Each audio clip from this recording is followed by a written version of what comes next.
তোমরা জানো অর্থনীতি প্রথম পত্রের এই 6টা অধ্যায় তোমাদের ভালো করে পড়তে হবে। পরীক্ষার্থী বন্ধুরা, তোমাদের অর্থনীতি প্রথম পত্রের এই 6টা অধ্যায় থেকে মোট 11 সেট প্রশ্ন পরীক্ষায় আসবে, কিন্তু তোমাদের পরীক্ষায় আনসার করতে হবে 7 সেট কোশ্চেন।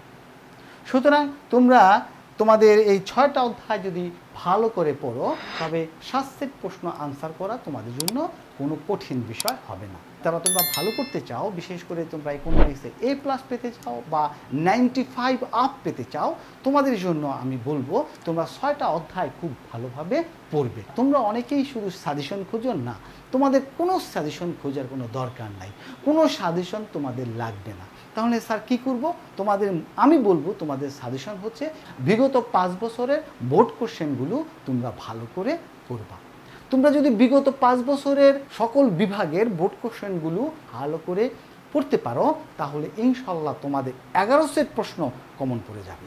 তোমরা যে 7টা প্রশ্ন দিয়ে আনসার করবা, সেই 7টা কোশ্চেনে যদি ইকুয়েশন, সূচি এবং ডায়াগ্রাম ভিত্তিক যে কোশ্চেনগুলো হয় বা হবে, সেই কোশ্চেনগুলো যদি তোমরা আনসার করো তাহলে তুলনামূলকভাবে তোমরা বেশি নাম্বার পাবা এবং A+ নিশ্চিত হয়ে যাবে ইনশাআল্লাহ। আমি যে তোমাদের একটা সাজেশন দিব, আসলে এটা কোনো সাজেশন না। তোমরা পরীক্ষার পূর্ব মুহূর্তে কিভাবে নিজেকে একটু ঝালাই করে নিবে সেই বিষয়টা আমি তোমাদের বলবো। এখন আসো, এই যে 6টা অধ্যায়, এই 6টা অধ্যায় থেকে আমার 11টা কোশ্চেন পরীক্ষায় আসবে। এই 11টা কোশ্চেন কোথা থেকে আসবে আমি বলবো। তোমাদের প্রথম অধ্যায় থেকে তোমাদের প্রশ্ন আসবে একটা। প্রথম অধ্যায় থেকে একটা প্রশ্ন পাবে, দ্বিতীয় অধ্যায় থেকে তোমরা 2টা পাবে, তৃতীয় অধ্যায় থেকেও 2টা পাবে, চতুর্থ অধ্যায় থেকেও 2টা পাবে, নবম অধ্যায় থেকেও 2টা পাবে এবং দশম অধ্যায় থেকেও তোমরা 2টা পাবে। ব্যাপারটা একটু ভালো করে বুঝে নাও। হয় 1 নম্বর অধ্যায় থেকে একটা প্রশ্ন আসবে, আর না হয় বাজার অধ্যায় থেকে একটা প্রশ্ন আসবে। বাজার থেকে যদি একটা প্রশ্ন আসে আর 1 নম্বর থেকে তখন 2টা প্রশ্ন কমন পড়ে। তোমরা যদি 1 থেকে 4 এই 4টা অধ্যায় মাত্র ভালোভাবে পড়তে পারো আপাদমস্তক, তাহলে এখান থেকেই তোমরা 7টা কোশ্চেন আনসার করতে পারবা ইনশাআল্লাহ।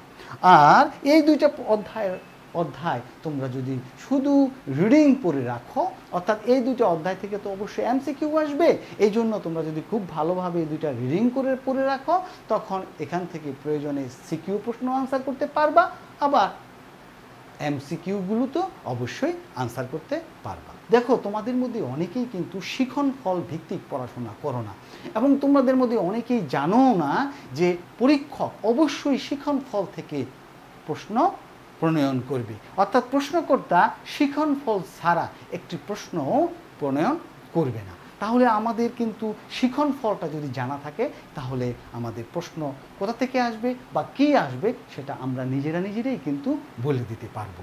দেখো, এই মৌলিক অর্থনৈতিক সমস্যা ও সমাধান, এখানে 3টা শিখন ফল আছে। একটা হলো মৌলিক অর্থনৈতিক সমস্যা, 2 নাম্বার হলো বিভিন্ন অর্থব্যবস্থা, 3 নাম্বার হলো উৎপাদন সম্ভাবনা রেখা ও সুযোগ ব্যয়।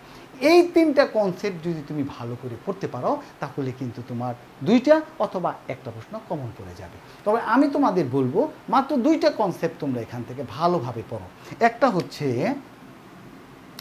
একটা কনসেপ্ট পড়ো অর্থব্যবস্থা। বিভিন্ন অর্থ ব্যবস্থাটা পড়ো বা অর্থনৈতিক ব্যবস্থাটা তোমরা ভালো করে পড়ো। দেখো, এখানে অর্থনৈতিক ব্যবস্থা যখন পড়তে যাইবা তখন দেখবা ধনতান্ত্রিক অর্থব্যবস্থা, নির্দেশমূলক বা সমাজতান্ত্রিক অর্থব্যবস্থা, মিশ্র অর্থব্যবস্থা, ইসলামী অর্থব্যবস্থা, এরকম 4 ধরনের অর্থব্যবস্থা তোমাদের বইতে লেখা আছে এবং এই অর্থব্যবস্থাগুলোর সংজ্ঞা কী এবং এই অর্থব্যবস্থাগুলোর বৈশিষ্ট্যগুলো কী, এটা পড়লেই কিন্তু তোমাদের জ্ঞান, অনুধাবন এবং প্রয়োগের সব প্রশ্ন কমন পড়ে যাবে। এখন দেখো, অর্থ ব্যবস্থাটা পড়লা, আর একটা হলো উৎপাদন সম্ভাবনা রেখা, অর্থাৎ PPC, প্রোডাকশন পসিবিলিটি কার্ভ। এই প্রোডাকশন পসিবিলিটি কার্ভ অর্থাৎ একটা সূচি বা একটা তালিকা দেওয়া থাকবে এবং সূচি এবং তালিকা থেকে তোমাদের উৎপাদন সম্ভাবনা রেখা অঙ্কন করতে বলবে। আমি বলবো তোমরা প্রথমে এই 2টা টপিক গুরুত্ব সহকারে ভালো করে পড়ো। এখন কথা হলো, স্যার PPC রেখা সংক্রান্ত কোন সমস্যাগুলো পড়বো? আমি আগেই বলছি কোন সমস্যাগুলো করবা, বিগত 5 বছরের বোর্ড প্রশ্নগুলো দেখবা। PPC সংক্রান্ত অনেকগুলো বোর্ড কোশ্চেন আছে, শুধু সেই বোর্ড কোশ্চেনগুলো সলিউশন করবা, আর কোনো কিছু পড়া লাগবে না। আর একটা প্রশ্নও ধরবা না তোমরা, শুধু বোর্ড কোশ্চেনগুলো পিপিসি সংক্রান্ত সকল বোর্ড কোশ্চেনগুলো সলিউশন করে ফেলবা। ওই প্রশ্নের যে জ্ঞানমূলক, অনুধাবন, প্রয়োগ, উচ্চতর জ্ঞান সম্পূর্ণ সেটগুলো শেষ করে ফেলা। আর বিভিন্ন অর্থ ব্যবস্থা নিয়ে যে প্রশ্নগুলো এসেছে, অর্থাৎ কখনো ধনতান্ত্রিক, কখনো সমাজতান্ত্রিক, কখনো ধনতান্ত্রিক সমাজতান্ত্রিক মিলিয়ে, কখনো ধনতান্ত্রিক মিশ্র, এবং কখনো এই দুই মিলিয়ে এভাবে যে প্রশ্ন করা হয়েছে, এই প্রশ্নগুলো খুব ভালোভাবে তোমরা কী করো, সমাধান করে ফেলো। শুধু ঢাকা বোর্ড না, কিন্তু সকল বোর্ডের কোশ্চেনগুলো পড়বা। এমনও দেখা যায় ঢাকা বোর্ডের স্টুডেন্টরা রাজশাহী বোর্ডের প্রশ্ন কমন পেয়ে যাবে, এবং বিগত সালের রাজশাহী বোর্ডে যেটা আসছে, বা সিলেট বোর্ড বা কুমিল্লা বোর্ডে যেটা আসছে, সেটা আবার ঢাকা বোর্ডে আসবে। এভাবে ঘুরিয়ে ফিরিয়ে প্রশ্ন আসতে পারে। এবার দেখো ভোক্তা উৎপাদকের আচরণ। তোমরা যারা আমার চ্যানেলে রেগুলার ক্লাস করেছ, আর যারা ক্লাস করো নাই, তোমরা দেখো আমার চ্যানেলে প্লে লিস্টে যাও, প্লে লিস্টে গিয়ে দেখো ভোক্তা উৎপাদকের আচরণের অনেকগুলো ক্লাস দেওয়া আছে। একেবারে চাহিদা, যোগান, ভারসাম্য এ সংক্রান্ত অনেকগুলো ক্লাস দেওয়া আছে। তোমরা সেই ক্লাসগুলো করো, সেখান থেকে উপকৃত হইবা। আর হ্যাঁ, এখন শর্টকাটে কী বিষয়টা গুরুত্ব সহকারে পড়বা, সেই বিষয়টা যদি তোমরা চিন্তা করো, তাহলে প্রথমে আমি বলবো তোমরা এখানে ভারসাম্য সংক্রান্ত বিষয়টা খুব গুরুত্ব দিবা। ভারসাম্য, এখান থেকে প্রশ্ন আসার সম্ভাবনা, ভারসাম্য এটা খুব গুরুত্ব দিবা। তারপরে গুরুত্ব দিবা হচ্ছে স্থিতিস্থাপকতা। দেখো, স্থিতিস্থাপকতা। আরেকটা গুরুত্ব দিবা হচ্ছে ক্রমহ্রাসমান, ক্রমহ্রাসমান প্রান্তিক উপযোগ বিধি। এই তাহলে আমরা এই তিনটা শিক্ষণ ফল এখানে খুব গুরুত্ব দিব। হ্যাঁ, আমি বলবো তোমাদের, তোমরা যদি এই তিনটা শিক্ষণ ফল করতে পারো, ইনশাল্লাহ ভাগ্য ভালো থাকলে তিনটা শিক্ষণ ফল থেকেই তোমাদের দুইটা কোশ্চেন যে পরীক্ষা আসবে সেটা এসে পড়তে পারে। দেখো, উৎপাদন ব্যয় ও আয়, এটাও অনেক গুরুত্বপূর্ণ বিষয়। উৎপাদন ব্যয় ও আয়ের মধ্যে কয়টা প্রশ্ন পড়বা? এখানেও 4-5টা শিক্ষণ ফল আছে, কিন্তু 4-5টা শিক্ষণ ফল আমি তোমাদের 4-5টা এখন পড়তে বলবো না। তোমরা এখান থেকে তিনটা খুব গুরুত্ব সহকারে পড়ো। একটা হচ্ছে টিপি, দেখো টিপি, এপি এবং এমপি, এই তিনটা বিষয়, অর্থাৎ টিপি, এপি, এমপি এর সম্পর্কটাও দেখো, টিপি, এপি, এমপি এবং এদের সম্পর্ক পরীক্ষায় আসে। এদের রেখা অঙ্কন করা এবং সম্পর্ক, এই অংশটা তোমরা ভালো করে পড়ো। ও এমসি, এসি এমসি নির্ণয় করা এবং এর সম্পর্ক, এসি এমসি নির্ণয় করবা এবং এর সম্পর্ক।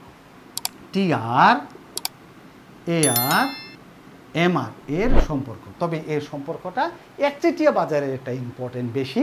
তোমরা পূর্ণ প্রতিযোগিতাটা না পড়ে একচেটিয়া পড়বা। একচেটিয়া বাজার, হ্যাঁ, একচেটিয়া বাজার, অর্থাৎ মনোপলি মার্কেটের টিআর, এআর, এমআর রেখা কেমন এবং এদের সম্পর্কও আসতে পারে। এই তিনটা বিষয় গুরুত্ব সহকারে পড়ো। এই তিনটা বিষয় গুরুত্ব সহকারে পড়লে আশা করা যায় এখান থেকে অন্তত তিনটা পড়লে অন্তত একটা প্রশ্ন কমন পড়ে যাবে, আর ভাগ্য ভালো থাকলে দুইটাও কমন পড়তে পারে। এরপরে আসো বাজার থেকে কখনো বললাম একটা প্রশ্নও আসতে পারে, আবার কখনো কিন্তু দুইটা প্রশ্নও আসতে পারে। যেখানে বাজার থেকে একটা আসুক আর দুইটা আসুক, আসলে বাজার থেকে যদি একের বেশি আসে তাহলে কিন্তু তোমাদের ভালো, কারণ এখান থেকে প্রশ্ন আনসার করা খুব সহজ, আর এখান থেকে প্রশ্ন আনসার করতে পারলে তোমাদের মার্কটাও কি পারবা, ভালো পাবা। একচেটিয়া বাজার আর পূর্ণ প্রতিযোগিতামূলক বাজারে স্বল্পকালে ফার্মের ভারসাম্য। তাহলে স্বল্পকালে ফার্মের ভারসাম্য অর্থাৎ পারফেক্ট কম্পিটিশন, ধরো পারফেক্ট কম্পিটিশন অর্থাৎ পূর্ণ প্রতিযোগিতামূলক বাজার, আর হচ্ছে মনোপলি অর্থাৎ একচেটিয়া বাজার। পূর্ণ প্রতিযোগিতামূলক বাজার এবং একচেটিয়া এই উভয় বাজারে স্বল্পকালে ফার্মের ভারসাম্য। তাহলে স্বল্পকালে ফার্মের ভারসাম্যটা ভালো করে পড়বা এখান থেকে। স্বল্পকালে ফার্মের ভারসাম্য, তাহলে পূর্ণ প্রতিযোগিতামূলক বাজার আর একচেটিয়া বাজারে স্বল্পকালে ফার্মের ভারসাম্যটা পড়বা। এখন আসো সামগ্রিক আয় ও ব্যয়। সামগ্রিক আয় ও ব্যয় থেকে তোমরা দুইটা প্রশ্ন কমন পাইবা। একটা প্রশ্ন আমি তোমাদের বলে দিতে পারি, সেটা কি? সে প্রশ্নটা হলো 2 সেক্টর, 3 সেক্টর এবং 4 সেক্টর অর্থনীতিতে সামগ্রিক আয় নির্ণয় করা বা সামগ্রিক আয় এবং ভোগ ব্যয় নির্ণয় করা। তবে 4 সেক্টর তোমাদের তেমন একটা পরীক্ষায় আসে না, তোমাদের 2 সেক্টরটাই পরীক্ষায় বেশি আসে, এবং 3 সেক্টর তোমাদের 2 সেক্টর এবং 3 সেক্টর মিলিয়ে পরীক্ষায় আসবে। যদি প্রয়োগে আসে 2 সেক্টর, তখন আবার উচ্চতর জ্ঞানে জি এর মান দিয়ে অর্থাৎ 3 সেক্টর দিয়ে তোমাকে পুনরায় আবার ভারসাম্য বের করে চিত্র দেখায় দিতে বলতে পারে। তাহলে আমরা দেখো 2 সেক্টর, হ্যাঁ, 3 সেক্টর। 3 সেক্টর, হ্যাঁ, এই অর্থনীতির ভারসাম্য জাতীয় আয় নির্ধারণ করা শিখব। 2 সেক্টর এবং 3 অর্থনীতির ভারসাম্য জাতীয় আয় নির্ধারণ করা শিখতে পারলেই তোমাদের এখান থেকে একটা প্রশ্ন কনফার্ম কমন পড়ে যাবে ইনশাআল্লাহ। আমি কিন্তু আগেই বলছি, আমি এখানে পরীক্ষার পূর্ব মুহূর্তে কোন বিষয়টাকে গুরুত্ব দিব এবং খুবই গুরুত্ব দিয়ে পড়াশোনা করব কোন বিষয়গুলো, সেই বিষয়গুলো আমি আলোচনা করতেছি। এবং এই বিষয়গুলো আলোচনা করলে বা এই টপিকগুলো তুমি পড়ে গেলে ইনশাআল্লাহ তোমার যে 7টা প্রশ্নের প্রয়োজন হবে পরীক্ষায়, সেই 7টা প্রশ্ন কিন্তু কমন পড়ে যাবে। এই মুদ্রা ও ব্যাংক ব্যবস্থা, এখানে তুমি 3টা প্রশ্ন একটু ভালো করে পড়ে রাখো, তাহলে মোটামুটি আশা করা যায় তুমি এখান থেকে প্রশ্ন সব আনসার করতে পারবা। 3টা কোশ্চেনের মধ্যে একটা হলো ফিশারি সমীকরণ। দেখো, অর্থের পরিমাণ তত্ত্বের ফিশারি ও ভাষ্য, এই ফিশারি সমীকরণ বা ফিশারের ভাষ্যটা, তাহলে ফিশারের সমীকরণ এটা পড়ো। ফিশারের সমীকরণটা ভালোভাবে তোমরা কি করো, পড়ো। ফিশারের সমীকরণ পড়ার পর তোমরা পড়ো বাণিজ্যিক ব্যাংকের ঋণ সৃষ্টির প্রক্রিয়া বা বাণিজ্যিক ব্যাংকের বহু গুণিতক ঋণ সৃষ্টির প্রক্রিয়া। তাহলে বাণিজ্যিক ব্যাংকের, হ্যাঁ, বাণিজ্যিক ব্যাংকের ঋণ সৃষ্টি, এটা ভালো করে পড়ো। বাণিজ্যিক ব্যাংকের ঋণ সৃষ্টির প্রক্রিয়া, এই দুইটা পড়লেই আশা করি একটা কমন পড়ে যেতে পারে ইনশাআল্লাহ। তারপরেও তুমি এখান থেকে কেন্দ্রীয় ব্যাংকের ঋণ নিয়ন্ত্রণ পদ্ধতি, এটাও একটু ভালো করে পড়ে রাখতে পারো, এটাও গুরুত্বপূর্ণ। কেন্দ্রীয় ব্যাংকের, দেখো, কেন্দ্রীয় ব্যাংকের ঋণ নিয়ন্ত্রণ পদ্ধতি, এটা ভালো করে পড়ো। এই 3টা বিষয় যদি তোমরা ভালো করে পড়তে পারো, তাহলে প্রয়োগ এবং উচ্চতর জ্ঞান আশা করি একটা প্রশ্ন কমন পড়ে যাবে। তাহলে তোমাদের 70 মার্ক আনসার করার মতো পলিসি তোমার এই অল্প পড়াতেই এই 70 মার্ক পলিসি হয়ে যাবে। হ্যাঁ, কেউ কিন্তু পরীক্ষার হলে এই ন্যূনতম বিষয়গুলো না করে, এই ন্যূনতম বিষয়গুলোর ভালো জ্ঞান অর্জন না করে পরীক্ষার হলে প্রবেশ করবে না। ব্যাস, সোজা কথা আমার। তোমরা যদি এই বিষয়গুলো অন্তত করো, তাহলে আশা করা যায় 7টা প্রশ্ন আনসার করে দিয়ে আসতে পারবে। এবার তোমাদের একটা প্রশ্ন, স্যার আমরা যে প্রশ্নের মধ্যে লিখবো, অনেকেই আমাকে এই প্রশ্নটা করে থাকো যে স্যার আমরা কিভাবে প্রশ্নটা আনসার করলে ভালো মার্ক পাবো। এই বিষয়গুলো আমি তোমাদের অনেকবার বলেছি, তারপরেও আমার ক্লাসেও আমি বলে থাকি, তারপরেও আমি তোমাদের এখানে একটু শেয়ার করি বিষয়টা। তোমরা কিন্তু একদম মনে রাখবা, ইকোনমিক্স ইজ এ সায়েন্স, এটা সব সময় তোমার মনে রাখবা। ইকোনমিক্স এমন কোনো বিষয় না যা তুমি খুব বানিয়ে ঠানিয়ে লিখে দিবা। মনে করো চাহিদা আসলো, চাহিদা কাকে বলে, এক শর্ট মার্কের প্রশ্ন, চাহিদা কাকে বলে। তুমি চাহিদা কাকে বলে এটা প্রশ্ন করতে গিয়ে তুমি যদি লেখো কোনো কিছু পাওয়ার আকাঙ্ক্ষা, সামর্থ্য, অর্থ ব্যয়ের ইচ্ছা সম্বলিত ক্রয়ের প্রস্তুতিকেই চাহিদা বলে। ব্যাস, হয়ে গেল। দেখো, এই এক লাইনেই কিন্তু এটার অ্যান্সার। অর্থাৎ তুমি যদি এখন চাহিদা প্রশ্ন আনসার করতে গিয়ে চাহিদা, আমরা তো অনেক কিছু চাহিদা করি, এই ভাতের চাহিদা, মাছের চাহিদা, ডালের চাহিদা, এরকম অনেক কিছু লিখতেছো, কিন্তু চাহিদার ওই যে সংজ্ঞাটা, ওই সংজ্ঞাটা আর খুঁজে পাই না প্রশ্নের মধ্যে। কারণ কি? কারণ তুমি তো বই পড়ো নাই। আর যারা বই পড়ে নাই তারাই সব এলোমেলো কিছু লিখে রাখে, তখন তাদের খাতাটা দেখতেও আমাদের কষ্ট হয়। আর যারা কোনো এলোমেলো কিছু লেখার দরকার নাই, জাস্ট সংজ্ঞাটা লিখে দাও, তাহলেই তোমার 1-এ 1, 2-এ 2, 3-এ 3, 4-এ 4, অর্থাৎ তুমি আর যে 10 মার্ক, সেই 10-এ 10 তুমি পরীক্ষার খাতায় ইনশাল্লাহ পাবে। এই জন্য তোমাকে অনেক কিছু লিখতে হবে, অনেক বেশি লিখতে হবে। অনেকে আবার এও বলে স্যার কতটুকু লিখবো, না না, অত বেশি লেখারও দরকার নাই। তোমার খাতায় অতিরিক্ত খাতারও প্রয়োজন হবে না। 7টা প্রশ্ন আনসার করতে তোমার যে মূল খাতা দিবে, সেই খাতাই হয়ে যাবে ইনশাল্লাহ। তোমার অতিরিক্ত খাতা নেওয়ারও কোনো প্রয়োজন পড়বে না। সুন্দর করে, ছোট ছোট করে, সুন্দর করে তুমি ডায়াগ্রামগুলো এঁকে এবং ডায়াগ্রামগুলো সামান্য ব্যাখ্যা দিয়ে দিয়ে তুমি কি করো, পরীক্ষার খাতাটা সাজিয়ে দাও। পরীক্ষার খাতাটা যদি এইভাবে সাজিয়ে দিতে পারো, আর যারা A+ প্রত্যাশী অর্থাৎ 95% মার্ক পেতে চাও, তাদের জন্য বলবো তারা কিন্তু প্রথম পত্রে তোমাদের একটা ভালো মার্ক উঠাতে হবে। অর্থাৎ প্রথম পত্রে তোমরা যদি 95 পেতে পারো, তাহলে দ্বিতীয় পত্রে তোমাদের চাপটা একটু কমে যাক। অর্থাৎ দ্বিতীয় পত্রে কিন্তু তোমাদের নাম্বার একটু কম আসে।